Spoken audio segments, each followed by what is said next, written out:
What's up, saints?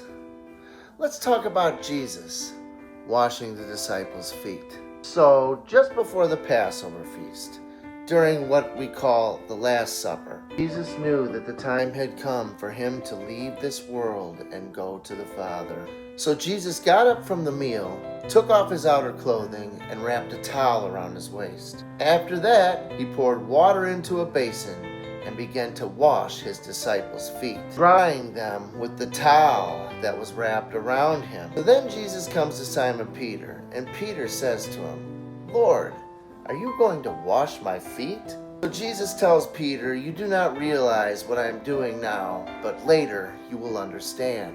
So Peter replies back to Jesus, "No, you shall never wash my feet."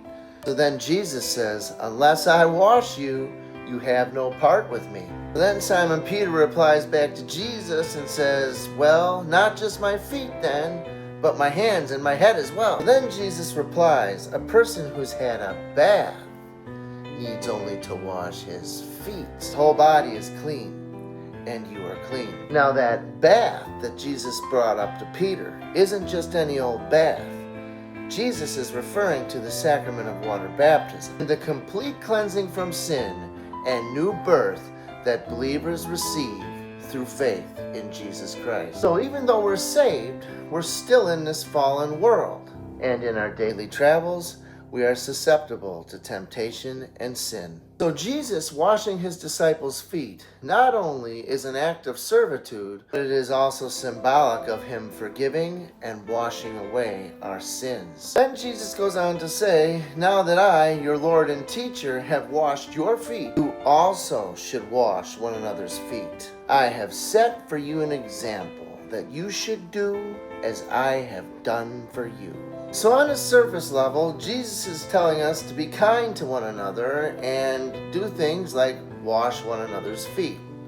However, I believe that the deeper teaching that Jesus is trying to show us in all of this, just as Jesus was willing to humble himself and wash the dirt from our feet, which represents Jesus giving himself over to the cross, in which the basin of water represents his blood that we were cleansed in. The towel that Jesus dried his disciples' feet with represents his body that took on all of our sin. Finally, Jesus tells us to follow the example he has set and to wash one another's feet.